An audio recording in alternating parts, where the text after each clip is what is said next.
शिवजी ने कहा पार्वती तुम मुझे जान नहीं पाई। सुन लेना दुनिया के लोगों, जो शिवजी पे चढ़े हुए जल का पानी पीने के लिए मना करते हैं, जल पीने का मना करते हैं, उनके लिए एक कथा प्रेरणा है। लोग कहते हैं शिवजी पे चढ़ा हुआ जल नहीं पीना चाहिए, वो कथा को ध्यान से सुनना। आज रुद्राक्ष महोत्सव 2026 के प्रथम दिवस की कथा को अपने चित्त में बिठाना। शिवजी हंसे, पार्वती से कहा पार्वती तू मुझे अभी तक समझ नहीं पाई है। पार्वती ने पूछा क्यों? तूने क्या कहा? मेरे जटा से बाल में से पानी टपक रहा था और अशोक सुंदरी पी रही थी, और वासुकी नाग ने जहर उगला था, वो जहर अशोक सुंदरी के मुख में चला गया था। अरे पार्वती तो मुझे समझ नहीं पाई है। पार्वती अगर जहर भी मुझ पर चढ़ जाता है तो वो भी अमृत बन जाता है, तू कब समझेगी?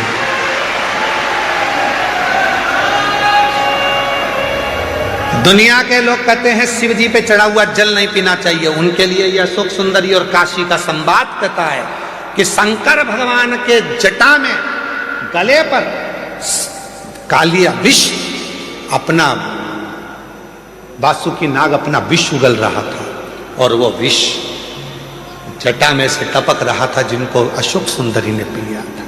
पार्वती तू मुझे समझी नहीं है। पार्वती एक बेल पत्र मुझ पर चढ़ती है तो वो औषधि बन जाती है, एक दुर्वा मुझ पर चढ़ती है तो वो औषधि बन जाती है, एक बेर मुझ पर चढ़ता है तो औषधि बन जाती है, एक चावल का दाना मुझ पर चढ़ता है धान्य, वो औषधि बन जाती है। अरे पार्वती जो जल मुझ पर चढ़ता है वो भले कैसा भी हो, वो मेरे ऊपर चढ़कर गंगा जल जैसी औषधि बनकर सुख प्रदान कर देता, औषधि देता है। अब दुनिया के लोग बोलते हैं कि गुरुजी जल नहीं पीना चाहिए, तो दुनिया के लोग तो ये भी कहते हैं कि जल मत पियो, भले मदिरा पी लो।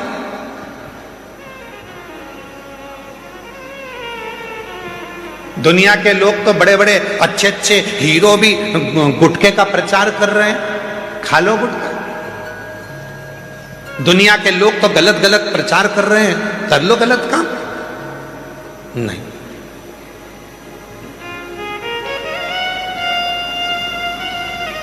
शिव कथा कर रहे हैं,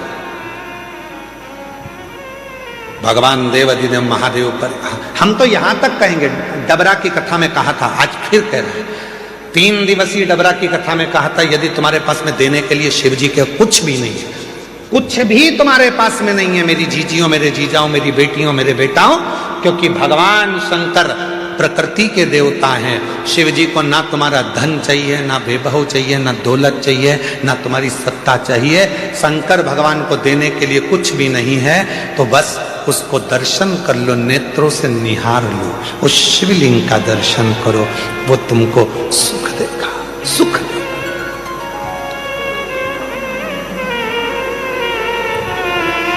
जब हम रात्रि को यहां पर पहुंचे तो रात्रि में यहां पर आए तो एक माता जी ने एक पर्ची लिख के दरवाजे में सरका दी, तुम ऐसा मत करना। एक माता जी ने पर्ची लिखी और दरवाजे में सरका दी। हमने आशीष से बोला कि पर्ची उठाना जरा। आए थे, बस अंदर गए, प्रवेश करा और कमरे में जैसे पहुंचे तो पर्ची पड़ी थी, तो हमने उस पर्ची को पढ़ा। तो उस पर्ची में हमने कहा आशीष जरा पर्ची उठाओ। पर्ची उठाई तो उसमें लिखा था कि कंकर शंकर शिला के हम जल नहीं चढ़ा पाएंगे, तो हम दूर बैठ के भगवान की पूजन करें, आराधना करें, चलेगा? हमारा निवेदन है, लाइट चाहते हो तो डीपी के पास जाने की जरूरत नहीं है, कनेक्शन तुम्हारे पास में है। तुम जहां बैठकर कंकर शंकर की धरा पर उस शिव को याद करोगे, वो वहीं आकर दर्शन देगा। जहां तुम बैठे हो, जहां तुम हो, शिव महापुराण की कथा केवल एक ऐसी कथा है कि सीहोर वाला बाबा तो दिखता ही नहीं है, सीहोर वाला महाराज नजर भी नहीं आता, लोग कहाँ कहाँ बैठे हुए हैं उनको दिखेगा नहीं। आएंगे, कथा सुनेंगे, बाबा को प्रणाम करेंगे, कंकर शंकर पूजन करेंगे, दिल से प्रार्थना करेंगे और बाबा उन पे कृपा कर देता। एक पत्र है एक बेटी का, आज सारे पत्र बेटियों के ही हैं। एक वकील बेटी का पत्र है, वकील है,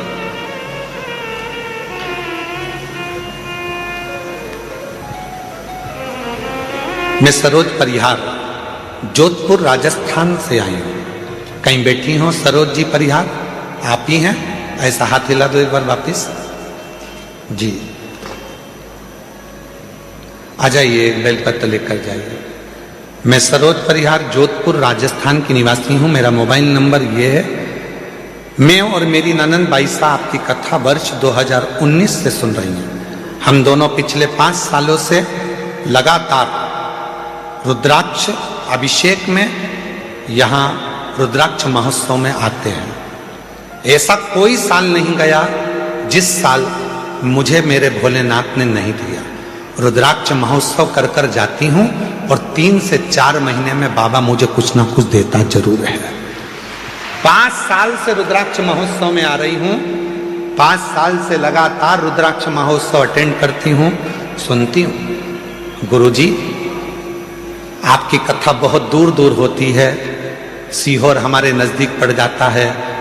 हम लोगों के भाग्य हैं जो साल में 2 कथा गुरु पूर्णिमा की और रुद्राक्ष महोत्सव की मिल जाती है, तो हमारे तो पंडाल की कथा पूरी हो जाती है। गुरुदेव, मेरी 2 बेटियां हैं। छोटी बेटी, बड़ी बेटी का साथ में विवाह हुआ दोनों का, छोटी का भी बड़ी का, पर छोटी बेटी का ससुराल सही नहीं होने की वजह से उसको तलाक हो गया।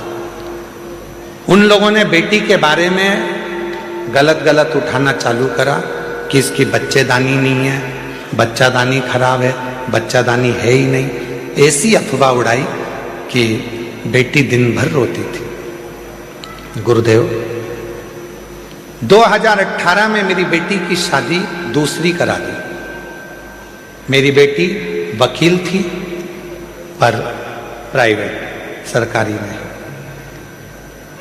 2018 में शादी हुई और बेटी ने कहा, माँ, डॉक्टर के हिसाब से ऐसा लगता है कि मैं मां नहीं बन सकती, क्या करूं? मैं अपनी बेटी को लेकर यहां आ गया और कथा सुनवाई बेटी को। कथा सुनने के बाद जब बेटी पहली बार यहां से गई, उसका गर्भ ठेर गया, पर ना जाने ऐसा क्या हुआ कि बेटी का जो बच्चा हुआ वो शांत हो गया। बेटी फिर टूट गई। मेरे से कहा, मां, मैं वापिस अभी नहीं जाऊंगी क्योंकि मेरा मन बड़ा दुखी है। तो मैंने अपनी बेटी से कहा, उसने तुझे पुत्र दिया था, उसने ले लिया, क्यों चिंता करती है, चल कथा में। बेटी को वापिस कथा में लेकर आई और बाबा की ऐसी कृपा हुई कि बेटी जब दूसरी बार कथा से गई तो वो सरकारी वकील बन गई। सरकारी वकील बन